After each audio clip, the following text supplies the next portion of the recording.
Hi everyone and welcome to Pro Tools Answers, where three Pro Tools users of above average competency, you can tell I'm still using last week's script here, demonstrate and elaborate on your Pro Tools questions put to the community in Avid's official Facebook support forum. Please welcome Andy Hagerman. Hello, hello. What's all this then? And myself, Dave, the two British hosts of Pro Tools Answers. It's always been the case. It's just Andy's been pretending to be a New Yorkie. I've been putting on an American accent, and I think it's been very convincing. But I'm going back to my British roots. You had me fooled forever. And it's great. I love that you keep the consistency in all of your educational stuff as well for Avid. Sure. You know, it's dedication to the art of accents. Yes. And speaking of dedication, Anders.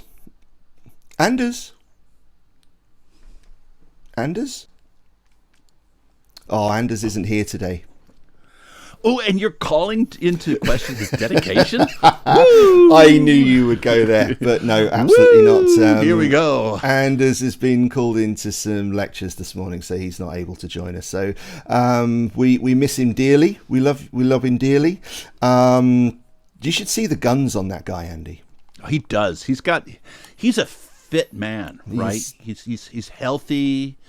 You know, he's got a full head of hair. There's 5 different reasons for me not to like him. You commit to those. Stick with that with that conviction. Anders, I'm sure, will be joining us next week. We'll look forward to that. But we are going to be taking you into the, as always, the inner workings of Pro Tools technique and ethos. And we're here to help the user community understand Pro Tools and get the best out of their investment as well. And I think this week's episode is going to enlighten a lot of people, specifically newer users. So you advanced guys, you know, take a seat for a moment. We're talking to probably the newer users that are not so familiar with file types and codecs and stuff, because we're going to be talking a bit more about MP3. And in last week's show, we were kind of joking about what MP3 does and how people might work with MP3s, bringing in MP3s into a DAW, which naturally inflates not inflates. I use the word inflate probably incorrectly. It converts the MP3 into a full quality WAV to work with the DAW's native file format, but you might not necessarily be realizing what's happening under the hood with MP3. Right. So there's a couple of things, and I think some of it falls to, you know, basic codec marketing speak, right? So there's you know, if you have an MP3 that's, you know, 300 128 or higher, they say is CD quality, right? It isn't. It just frankly isn't, right? And the casual user or even the experienced ear at those high, you know, bit rates might not hear a difference between that file and the original. But those differences do exist, and when you're taking multiple files and you're putting them together, you're trying to keep things like phase coherence and those kind of things together, then inaccuracies that don't bother you as a listener will bother you as a producer. And I think that's where we're going to go with this, if I'm not mistaken. That's the crux of this. Yeah, indeed. And it's all about trying to determine the differences with what happens when you take an MP3, an original MP3, import it into the DAW, and then probably end up converting it back into an MP3 again. And I'm looking specifically at like the bedroom producer. I say bedroom producers. It's not a criticism. I'm in a bedroom. Whose bedroom? No, this is my. It actually. Welcome to Pro Tools Answers, where we talk about stuff nobody cares about. This is actually was on the house blueprint. This is a bedroom. Oh, okay, all right. Well, we'll stick with that for the moment, for the purposes of future sales. Things to cut out of the broadcast. So we're thinking about people that will be bringing in MP3 loops. I think from my perspective, I'm thinking of people that are buying loop packs that may be delivered in MP3, importing them into the DAW, expecting them to be full quality audio, and then probably bouncing them back out again as an MP3 to deliver. And what's the file size differences, Andy, between full quality lossless WAVs and the lossy format known as MP3? Oh, geez, well, obviously it depends on the bit rate, but I'm not actually sure. Do you know? It's typically 10 to 1. I think, is the Oh, way wow. that it's Okay. delivered, isn't it? So like 90% of the data is stripped out when it's converted to MP3. So a 30 megabyte WAV will result in a 3 meg MP3. And that should get you thinking right there, right? There's no free lunch. You're giving up something there. And Anders demonstrated this last week when he bounced the WAV stuff and the MP3 stuff simultaneously, and I think it was something like a 4.5 megabyte file, 45 megabyte file for the WAVs, and a 4.5 megabyte file for the MP3. So that's what kind of tipped us into possibly discussing the subject today.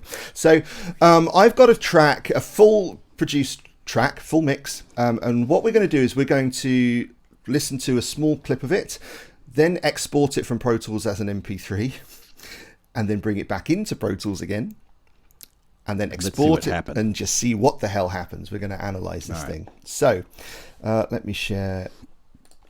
Okay, so hopefully you guys can hear this okay. Something in the way you smiled, I could see you're only staying for a while. Okay, so an okay sounding track, recorded at 3296. So that's what this session is. And then we're going to just straight bounce this down to an MP3 file. I can send this down to 44.1, Andy, without any problems, right? Yeah. Sort of. Well, okay. You said this is a 96K session? It is a 96K session. Just to minimize any possible conversion error, let's choose 48. Okay. Since it's an even divisor. Nice one. Okie doke. One of Bob Katz's original suggestions, was it not? It was, and then he changed, and then he changed it back because the conversion algorithms have gotten so good. Okay, so I've got an MP3 there. So how should I deal with this now, Andy? Should I bring it back into the session of the same session settings? Just drag it back into exactly the same thing. Just drag it onto the track, and it's going to convert.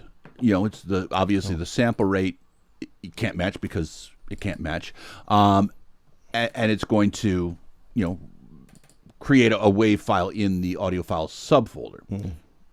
Okay, so I'm going to do the thing I hate doing, is dragging from a Finder window into the Pro Tools thing, but I'm pretty confident that I know where the files are going to end up because it's going to want to convert without a shadow of a doubt. I'm curious. Oh, look. So there's two things that happen. So because the Fraunhofer codec deals with different kinds of blocks of data, the first thing that you're going to get with all MP3s of any quality is it will pad the beginning and the end differently. So what we've got here is obviously something that is from the get-go out of line, right? Because of nothing other than the padding between this and that, which is something that Dave right now is reconciling. Great. Now what Dave has done is he's removed that padding difference. But by the way, for those of you who you're working in Pro Tools and you've got your multi-track session, you want to share them with somebody else, you export all your tracks as MP3 files. That's happening. Right. So if you're going to be using that in another DAW, know that they're not going to start at the same time, no matter what the quality of the algorithm is. No, right. But we've now lined them back up. Sorry, say that again. So we've now lined them back up. So you've taken away the little bit of padding at the beginning. But if you go to the end of the clip, you'll see there's a little bit of padding at the end as well, which we don't care about as much. But just so you know that at any bit rate, there's some of that going on. Now, just to make sure that we're as tight as we possibly can be, let's make those. Yeah, there you go. You know what I'm going to do. And go ahead and let's zoom in a little bit and make sure that we're as close as we possibly can be. And I think we pretty much are. Let's see where that. Let me do a tab to transient on that transient. And let's do a tab to transient on that transient. It's still still not spot on. But But here's what's happened, and this is the difference that I wanted to basically draw underline. You did tab to transient at the beginning. Yes, I did. And it was dead on. Now you're doing tab to transient at the end, and it's not dead on. That means that there's drift. It's not just padding, but the internal timing of that file is a little bit elastic, right?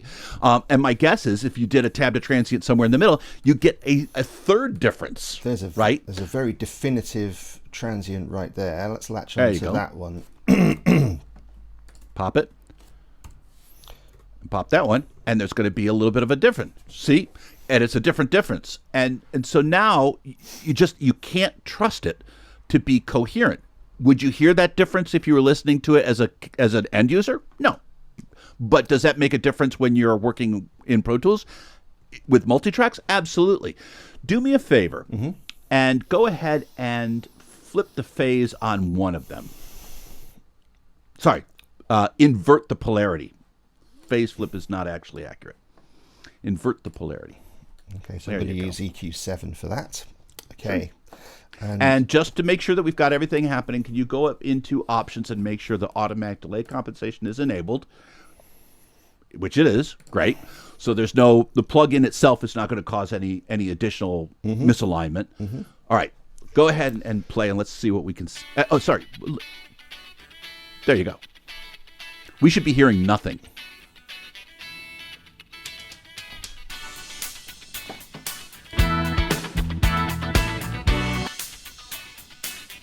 Now, Now go ahead and stop. Go to the end of the file. Not the very end, but just play like the last, go to the last quarter. That's different.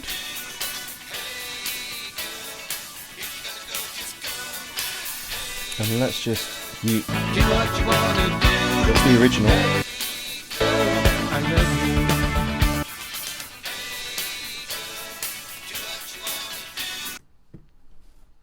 And some of that's going to be some of the reason you hear the difference is because of the tonal damage that's happening, right? So there's stereo localization is going to be is going to be changed. You've got temporal masking. You've got your band subcoding, all the different things that a codec does, and all the sacrifices in quality that it makes to be a codec, right? So there's going to be some of that. But what I'm listening to as a producer, as a person who might use these tracks in a multitrack, I'm looking at the timing, because that's going to affect me in terms of phase.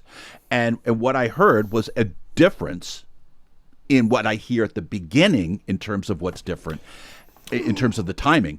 And at the end, it's different. It's that fuzzy distortion, I think you're keying into. Is that right? I'm hearing. So if you go ahead and play at the beginning. I'm going to play the beginning. Let's go to a similar chorus. Now, even then, I'm hearing more of the snare misalign. If you listen to the beginning, the misalignment of the snare is there, right? But it's a short one. Hear that snare? Really short. Yeah, okay. If you go to the end, it's longer, which means that the timing has gotten worse. Hear that difference? Yeah. Now, again, we're talking about a matter of samples, right? But that's what we care about when we're dealing with multiple tracks. You can't have a few samples of drift within, and you can't have inconsistencies. Not if you're doing a mix. It'll drive you absolutely insane. Yeah, You'll be chasing down ghosts for the rest of your life if you're doing that. Yeah. But if you were dealing with a WAV file, you know that none of that tonal difference and none of that timing difference comes into effect at all. It's going to be a bit for bit, copy. Yeah, right. And if we're working on client audio, this is absolutely the kind of stuff that you want to be aware of. Right. If you're working on your own stuff and you're under your own steam, you set your own bar. But if you're working for other people in return for money, it's time to level up, baby.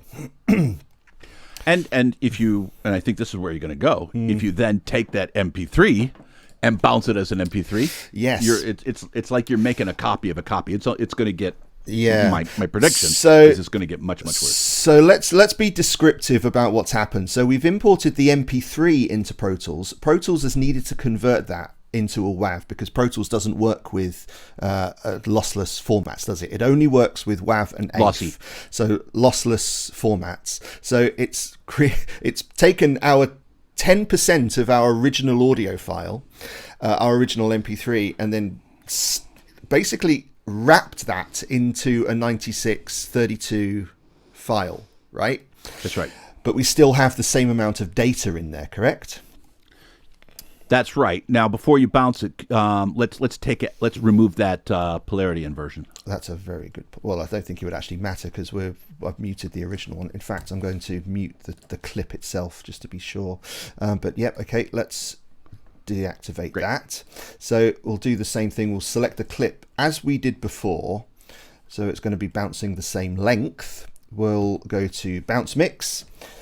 MP3 bounce 2. I'll do 0.2. So it's going to bounce into an MP3 again.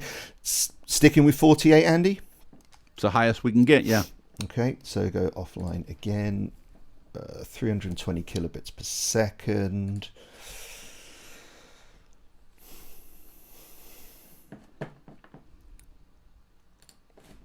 Right, so let's drag that 0.2 in.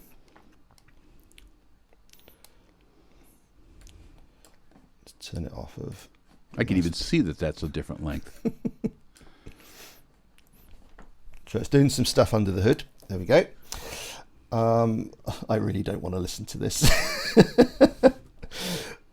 Let me find that transient that I lined up with before. Let's choose a different one, actually. Choose a different one. Let's go with that. There you go.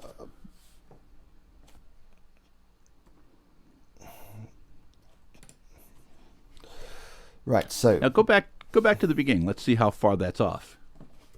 Yeah, there we go. Couldn't possibly be a problem. No, not going to be a problem in professional. No, look at that. We don't care. What's a couple of milliseconds between friends? all the pros are doing this, and all the pros. And Ableton does it better.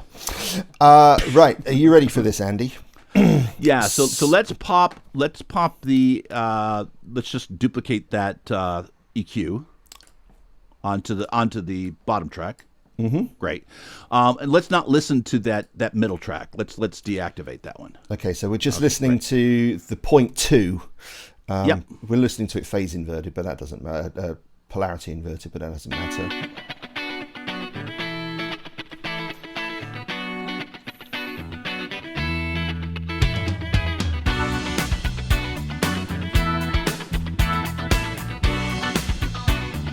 So it still sounds like our song, but this is 10% of 10%. Do me a favor. Let's go back to the beginning. Let's listen to the original source audio. The original source audio.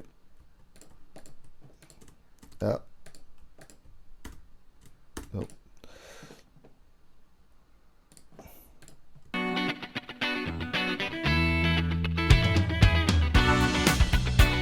Yeah, there's a difference.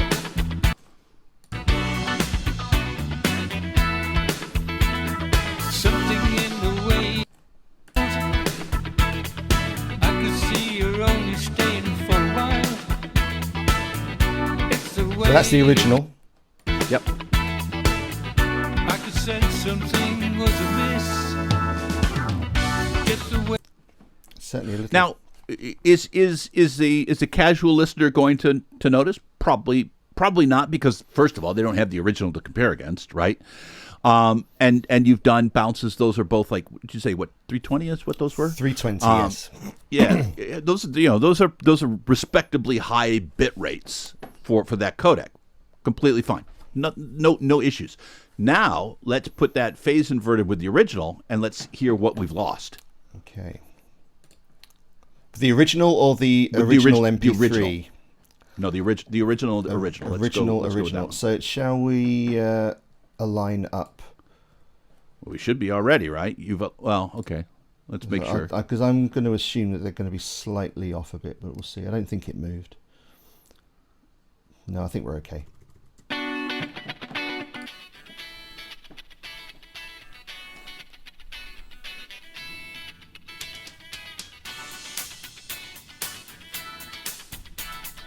Interesting. I'm hearing some weird phasing particularly in the right side. Mute the. Go ahead and keep playing, but switch muting the two MP3s between them. Yeah. So these are that's the. Let's get rid of that one. Something in the way you smiled.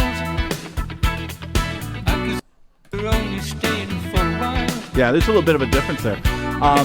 It's noticeably, it's getting duller every time. It's getting duller. Now, here's what I want you to do. Go ahead and unmute the WAV file. That one. That one? Yeah. Unmute that track.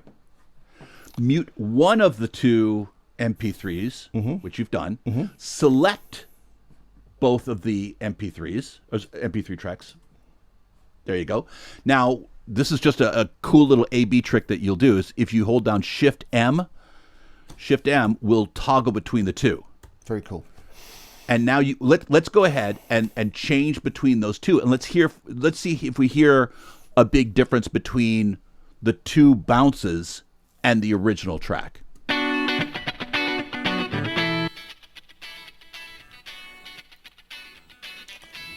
Should we need to phase invert both of them, right, for that? You need to phase invert. Yeah, that's right. There you go. A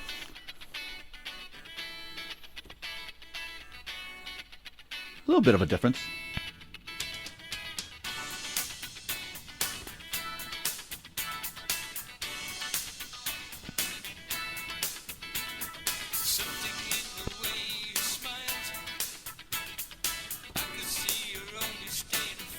That one's really uncomfortable. Yeah. No, there's definitely some ooginess with phase that's coming in. So it seems that the one thing that drives me crazy is that they're not consistently different, right? They're on balance they're about the same amount of difference from the original, but they're not. But there is a tonal difference between the two. Yeah. And if you go to the end, I'll bet you that accumulates. So go to like, right. Just the final bit there, and we'll do our. Yeah, let's try that out. Let's check again. it. That's hugely different. Oh, wow. Hear that? Yeah.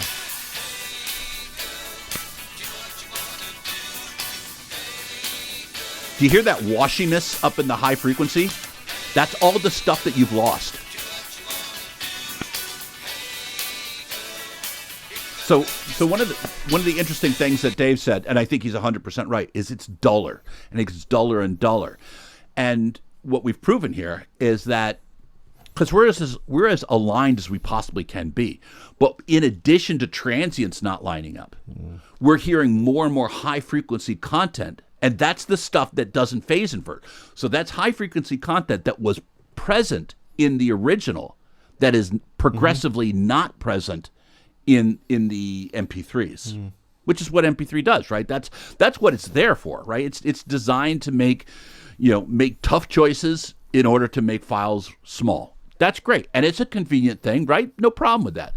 But what you don't want to do is you don't want to make those compromises multiple times, and you don't want to. In fact, you don't want to make those compromises at all when you're building a multi-track session. You want the source audio without losing valuable sonic information. Yeah, indeed. And that's my soapbox, and I'm off of it now. Well, if you've got a little bit of extra room on there, this is all. It's all about people bringing in MP3s. This is the point. It's bringing in MP3s to work with from the outside into the door, because that will it will just distort your view of what the file is, because it doesn't necessarily sound too much different. But it will start to sound different the more you bounce. And if you are continually bouncing, then it's just going to, those particular sources are just going to get worse and worse and worse. Right.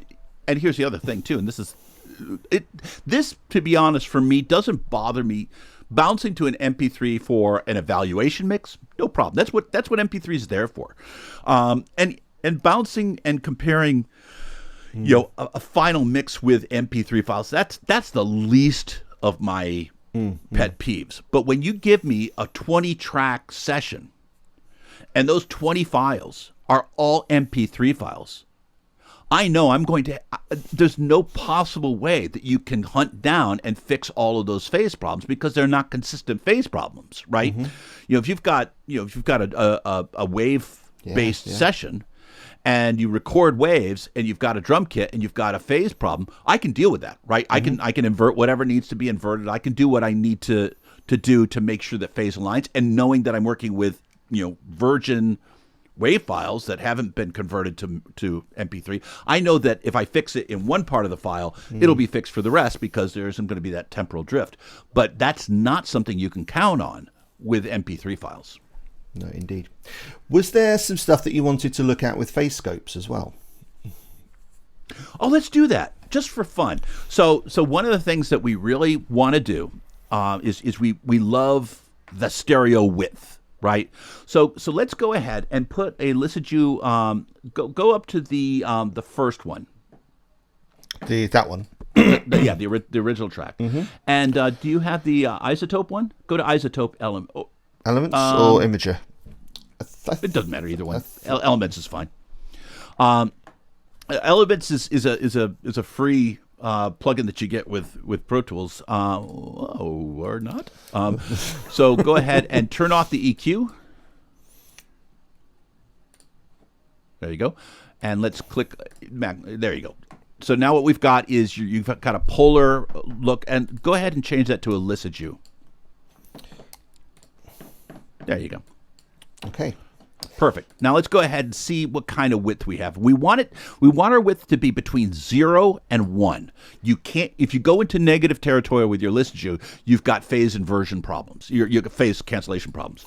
So between 0 and +1 being the widest, and 0 being essentially a mono signal. That's a safe place to be. So let's go ahead and see what we got. And let's see what happens to my mix. Perfect. There's nothing wrong with that, right? Okay. There's nothing wrong with that. Now let's take a look and see what happened with the let's just drag it down there. Perfect. Let's just do the first one. Now, if you take a look, I think, and you'll have to double check me on this, but I believe we're seeing that the stereo image did decrease a little bit. Well, we could just run the imager because it will still show us the data, won't it? But we won't be able to hear it. So this one down here is the MP3, and this one up here is the original source audio. Right.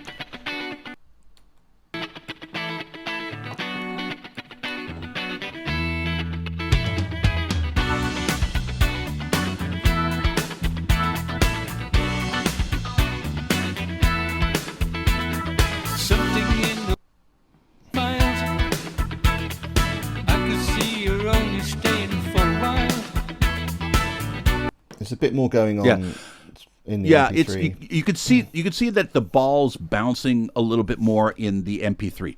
And your mix, by the way, is a great example because it's very wide, right? So that little ball is standing right by the +1, and it's pretty much, it just camps out there with the kind of variations you'd expect. But every once in a while you'll see that ball just dip down in the MP3. That means that at that point it's less wide, right? So your stereo width goes away. Now let's find out what happened on the second MP3 file, the MP3 of the MP3. So there's no stereo widening on this track, by the way. This is all natural. So this one here is our MP3 of our bounce of our bounce of our bounce. Right. So let's listen to it, so we can see what the other three are doing. Yeah, you can immediately see a difference there.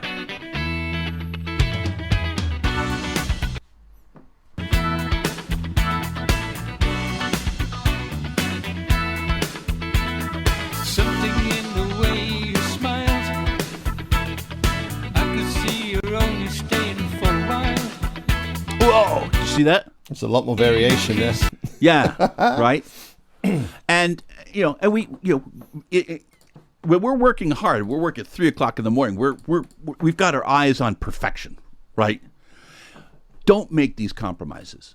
Just don't, right? This is something that, again, when you send it out for somebody to consume, you want to give them the very best source material. You making an MP3 of an MP3, you saw how volatile that MP3 of the MP3 got in terms of width. Do it a couple more times, what's going to happen? It's going to go below zero, and then you got problems that you have to fix, and that's more time that you need to spend that you wouldn't if you just had dealt with the original source files. Yeah, so I would argue if people are wanting to use loops and samples in their sessions, which is fine, obviously, if you can get hold of WAV versions, sure, that would be the way to go, right? Oh, completely. Try and stay away with anything that comes into your session. You don't want to have to convert it unless you absolutely have to. Yeah, and if you're a loop maker, bounce them as WAVs. If you are if you're making loops for your own stuff, bounce them as WAVs. I was doing a class in Tokyo just last week. And I kind of thought, Japan's very technical. We've got our act together in terms of all the bits and pieces and the computer stuff and everything. So I thought, we don't have that problem over here. Not true.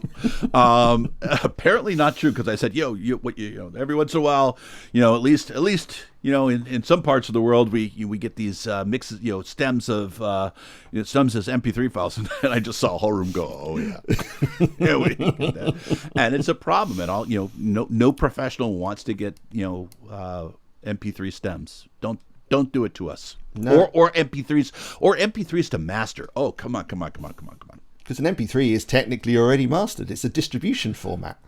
It's a distribution format, but it's definitely not already been mastered. It's not what I meant, but you know what I meant. It's already been disastered.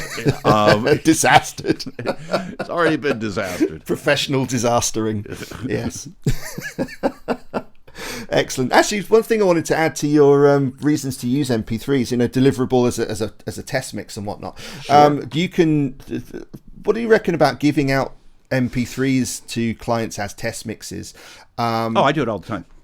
But it's the alternative to giving them the full WAV to mix, because they could just steal the full WAV and then go, thanks for that, run, stick it on a CD, distribute it. They're unlikely to do that with a 160 kilobit per second MP3. Well, I haven't frankly had the problem of somebody who hires me to do a mix taking a mix that I've done as an MP3 and running with it. Yes, but let's pretend it doesn't happen. Let's yeah. So there's a checkbox in the bounce mix window that says add MP3, and it's there for exactly this kind of workflow. So I'm working on my stems and stuff like that, but I want something small enough to attach to an email for a client, and my magic number is 128. Because it's a small enough file that I can attach it to a text or an email, and it's fine. And it sounds reasonably good so that people can get a sense of what it is that's going on, right? It can still have that kind of wishy-washy kind of quality to it.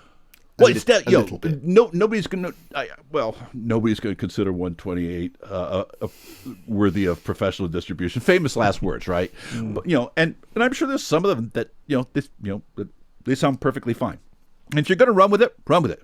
Have at it, Haas. You're going to do that to me one time, and I'll never work with you again. Yes, and then you're going to be inflating that 128 kilobits thing to a WAV file, and then sticking that on a CD, and it's going to sound like shite. No, it'll definitely have some problems. But again, this isn't. I don't think that in the professional realm, they're hiring me to do a mix. I have a deliverable. That deliverable is a WAV file, and until they get that, my work isn't done.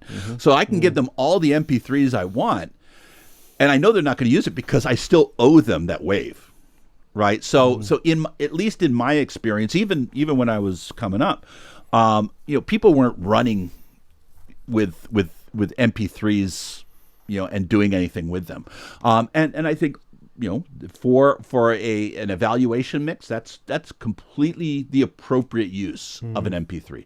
But putting it together and bringing it into a system that I'm going to do actual production on, I want the best possible source material that I can lay my hands on. Completely agreed. Okay, that was so interesting, Andy.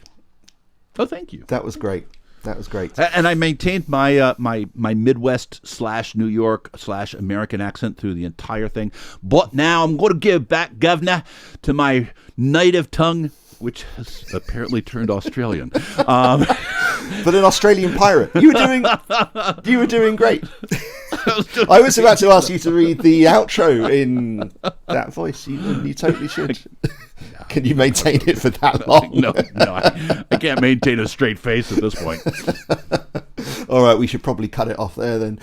So thanks to all of you guys for watching. I hope you found that interesting, and I hope you definitely found it interesting enough to reconsider potentially using MP3s as source material for tracks. If you can source WAV version stuff, or if you can make WAV versions of stuff, that is absolutely the way to go. That way you're going to get a one-to-one conversion when you bring them in and bring them out, but MP3 is going to lose you about 90% of your data each time and just sound progressively worse. So hopefully it's giving you guys something to think about. If you like the video, please give us a thumbs up and subscribe to our YouTube video or channel as well, rather. Hit the bell icon, that'll notify you every time we release new videos.